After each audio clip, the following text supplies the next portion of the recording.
நல்லா போயிடும்.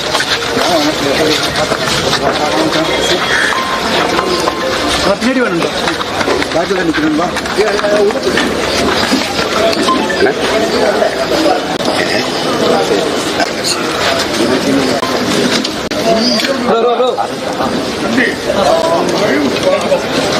வயசானவங்களுக்கு வழி விட்டு ஏன் பாய்க்கு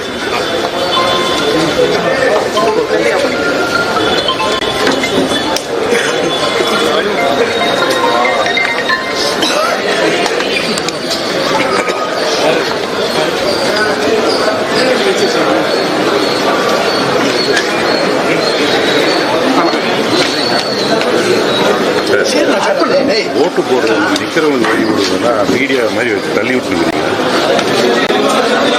அப்புறம் எதுக்கு கேட்குறீங்க கேமரா வச்சுக்கிட்டு ஓட்டு போடுறது?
அமைதியா இருங்க, அமைதியா இருங்க.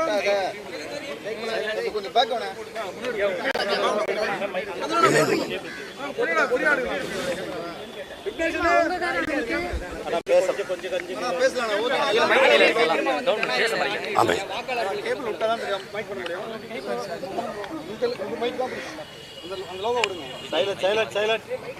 நமக்கு இருக்கிற கடைசி வலிமைங்கிறது கருவிங்கிறதும் வாக்கு தான் ஜனநாயக நாட்டில். அதை நம்ம எல்லாருமே பயன்படுத்தணும். வாக்குப்பதிவு முடிஞ்ச பிறகு 75 விழுக்காடு 80 விழுக்காடு 100 விழுக்காட்டு வாக்காளர்களில் இவ்வளவு தான் பதிவாகுது அப்படின்னா அப்போது வாக்கு செலுத்தாதவங்களுக்கு என்ன பிரச்சனைன்னு ஒரு கேள்வி வருது. தேர்தலில் போட்டியிடுகிற வேட்பாளர்கள் மேலே நம்பிக்கை இல்லையா? இல்லை இந்த நாட்டில் இருக்கிற ஜனநாயக இந்த அமைப்பு மீது நம்பிக்கை இல்லையா? இந்த கேள்வி வருது. அதனால தேர்தல் ஆணையம் சொல்கிறது 100 விழுக்காடு நம்ம வாக்கை செலுத்தணும்ன்று.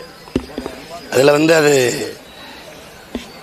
நான் என்ன நினைக்கிறேன்னா, குண்டு வைக்கிறது, கொலை செய்கிறது, வருமான வரி கட்டாமல் இயக்கிறது, அளவுக்கு அதிகமாக சொத்து சேர்த்து அதை கணக்கில் காட்டாமல் மறைக்கிறது, இதெல்லாம் தான் குற்றம், இதெல்லாம் தான் தேச துரோகம் அப்படிங்கிறது இல்லை. வாக்கு செலுத்தாமல் இருக்கிறதும் ஒருவித தேச துரோக குற்றம்தான், ஜனநாயக துரோகம்தான். அதை என் மக்கள் என் சொந்தங்கள் செய்யக்கூடாது. அது நிறைய பேர் கற்றவர்கள் தான் மற்றவர்களுக்கு வழிகாட்டணும். எல்லாரும் என்ன நினைக்கிறாங்க, நாம் ஒரு வாக்கு செலுத்தி என்ன மாற்றம் வந்துட போகுது அப்படின்னு. அப்படி இல்லை, ஒவ்வொரு வாக்குலையும் தான் மாற்றம் வரும். அதனால் என்னிலிருந்து தான் மாற்றம், உங்களிலிருந்து தான் மாற்றம். நம்ம எல்லாரும் வாக்கு செலுத்தணும். அது நம்மளுடைய பொறுப்பும் கடமையும். அதை தவறாமல் செய்யுங்கன்னு நான் அன்பாக வேண்டுறேன். அதுதான் அது முதன்மையானது. ஆனால் கிளாம்பாக்கத்தில் பார்த்தீங்கன்னா பெரிய க்ரௌடு, பஸ் வசதி இல்லை, வெளியூருக்கு போய் வாக்கு செலுத்த முடியலன்னு அதிகாலையிலேருந்தே ஒரு பிரச்சனை. இப்போ வரைக்கும் அது சரி செய்ய முடியல. அதை எப்படி பார்க்குறீங்க? இதெல்லாம் நம்ம நாட்டில் இருக்கிற நிர்வாக கேடும் சீர்கேடும் தான். எல்லாமே நீங்கள் பார்த்தீங்கன்னா தேவைக்கு உருவாக்கணும். அதையும் இப்போ சென்னை விண்ணூர்தி நிலையத்தில் மீனம்பாக்கத்தில் நமக்கு 1800 ஏக்கர் 2000 ஏக்கரில் ஒரு விண்ணூர்தி நிலையம் இருக்குது, போதுமானது. அதிலே பறக்க நமக்கு விண்ணூர்தி இல்லை. ஆனால் 5000 ஏக்கரில் கட்ட போகிறேங்கிறது.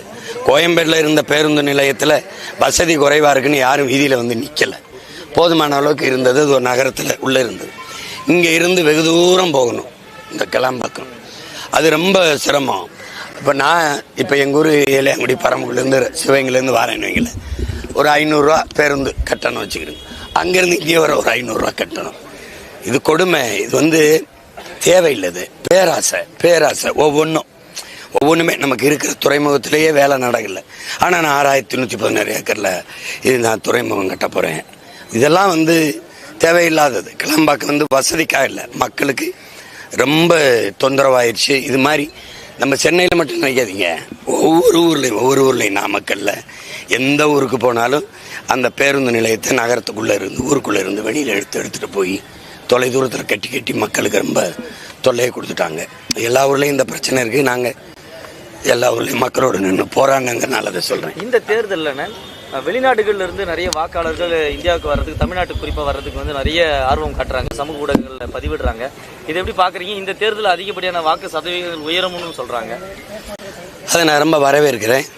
இப்போ என்னை பொறுத்த வரைக்கும் சில மாறுதல்கள், நாங்கள் மொத்தமாகவே தேர்தலில் நிறைய சீர்திருத்தம் கொடுத்துருக்கோம். வெளிநாடுகளில் வாழ்கிற நம்ம பிள்ளைகள், நம்ம சொந்தங்களுக்கு சிலர் ஆர்வமாக வர்றாங்க, சிலர் வர முடியாமல் போயிடுது. அவங்களுக்கு பயணம் உள்நுழைவு அனுமதி கிடைக்கிறது இல்லை. அந்த மாதிரி இதில் நமக்கு எப்படி அஞ்சல் வாக்கு செலுத்த வைக்கிறாங்களோ நம்ம காவலர்களுக்கு, இங்கே தேர்தல் அதிகாரிகளுக்கு, அது மாதிரி வாய்ப்பை ஏற்படுத்தி கொடுக்கணுங்கிறது நம்மளுடைய இது. ரெண்டாவது, இப்போ என்னை மாதிரி இருக்கிறனால நான் இப்போ வேறு தொகுதியில் போட்டிட்டேன். எனக்கு இங்கே போட்டுட்டு இப்போ அவசரமாக விண்ணூர்தி பிடிச்சி காரைக்குடி போகணும். அந்த மாதிரி இதில் எங்கள் மாதிரி பிள்ளைகளுடைய வாக்கை, இந்த மாதிரி போட்டிடுற பிள்ளைகளுடைய வாக்கை அஞ்சலில் செலுத்துறதுக்கான வாய்ப்பை ஏற்படுத்தி கொடுக்கணும். எதிர்வருங்காலங்களில் ஏற்படுத்தி கொடுக்கணும். இப்போ சில பேர் தொகுதியிலே நிற்க வேண்டியது வருதுன்னா அவங்க வாக்கை செலுத்த முடியாமல் ஒரு கெடுவாய்ப்பாயிருதுல. அதை தவிர்க்கிறதுக்கு இனி வருங்காலங்களில் தேர்தல் ஆணையம் கவனத்தில் எடுத்து இதை செய்யணுங்கிறது என்னுடைய கோரிக்கை. நன்றி.